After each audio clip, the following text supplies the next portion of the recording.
ऐसी एक फ़िल्म बताइए आप जो कि आपने देखा और आपको लगा कि ये फ़िल्म बनी क्यों है? इस फ़िल्म को बनना ही नहीं चाहिए था। मतलब ऐसी बहुत बहुत वाहियात वाहियत वाहियात फिल्म फ़िल्म थी। थी।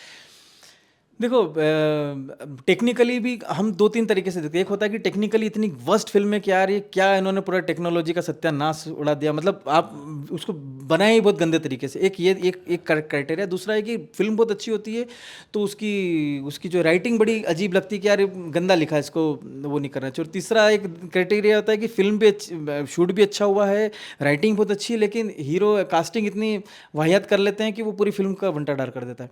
तो अभी अगर मैं किसी का नाम लूंगा तो फिर कंट्रोवर्सी होगी, मैं मतलब पॉलिटिकल जवाब देने वाला हूँ कि अरे अच्छा इस फिल्म का ऐसा बोल रहा है। लेकिन फिर भी मैं आपको जो तीनों उदाहरण दिए ना, उसमें तीनों में एक एक फिल्म बड़ी बड़ी फिल्म है। एक फिल्म है मतलब जो मैंने पहली टेक्निकल बताई उसको तो आपको पता ही है, वो बहुत बड़े बजट में गई थी फिल्म और उसको फुस हो गई, जिसकी बहुत हवा हुई थी, फुस हो गई। दूसरे भी जो मेरे बड़े, जिनको मैं बहुत अच्छा मानता हूँ, चंद्र प्रकाश द्विवेदी जी, उनकी उन्होंने चाणक्य लिखा, चाणक्य के बाद चाणक्य फिल्म थी, Chanakya web series TV serial के बाद पिंजर आई थी उनकी, फिर काशी काशी गई थी, बट रिलीज नहीं हुई। बहुत अच्छे हैं वो, बहुत अच्छा लिखते हैं। जेड प्लस करके भी आई थी उनकी फिल्म। अभी भी उनकी एक फिल्म आई थी उसके बाद यशराज प्रोडक्ट बैनर के तले, पर वहाँ पर मुझे लगा कास्टिंग थोड़ी गलत हो गई। तो वो बहुत अच्छे राइटर हैं, अच्छा प्रोडक्शन था, बहुत बढ़िया खर्चा सब कुछ था, पृथ्वीराज चौहान के ऊपर फिल्म बनी थी। लेकिन कहीं मुझे लगा कि अगर कास्टिंग उसकी थोड़ी प्रॉपर हो जाती, दूसरा कोई कास्टिंग हो जाती एज ए एक्टर, तो शायद वो फिल्म बहुत अच्छी और बन सकती थी, है ना। यहाँ जो मैं बता ही देता ना, पहले आदि पुरुष का नाम मैं लेने वाला था। आदि पुरुष में टेक्निकली क्या हुआ कि वो चीज़ आप हमारे जो चित्त में जो चीज़ बसी बसी हुई वो है रामचरितमानस। अब रामचरितमानस का हमने कुछ भी इधर से उधर करा तो हमको लगता है पूरी रामायण ही वो है, जबकि रामायण जो है वो कई प्रकार की है। अलग अलग उसको अलग अलग तरीके से प्रस्तुत करते हैं और हर किसी में अलग कहानी है, एक जैसी रामायण नहीं है।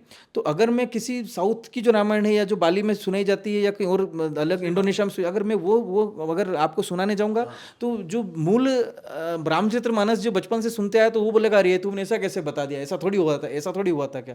तो ये हमेशा का विषय रहेगा। तो गलती ये हो गई कि अगर वो पहले से ही एक वो होता है कि हम जो बता रहे हैं वो रामचरितमानस नहीं है, ये हमारी एक इस रामायण का हमने इंटरप्रिटेशन है, हाँ, तो शायद वो एक उसको स्वीकार भी कर लेते। लेकिन जहाँ आपने उस लोगों के जहाँ मानस में रामानंद सागर की रामायण बैठी हुई है दिमाग के अंदर, और अगर आप अभी भी अमर है और वो अभी भी देख रहा है इंसान, और उसके दिमाग में अरुण गोहिल जी राम के रूप में स्वरूप में है और वो जो एक कहानी दिखाई है, तो उसको मानस से निकालना बड़ा मुश्किल है, चित्त से निकालना बड़ा मुश्किल है।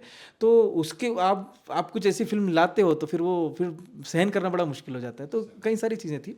तो एक ये थी, दो थी। तो कई सारे राइटिंग कभी ऐसी होती है कि फिल्म एक्टर बहुत अच्छा है, ज़बरदस्त, आपके पास प्रोडक्शन बहुत अच्छा है, सब कुछ होता है, लेकिन राइटिंग इतनी ढीली हो जाती है, इतना कसावटी नहीं राइटिंग में कि आदमी 10-15 मिनट बोर हो जाता है, फिर पानी के डर में चली जाती है।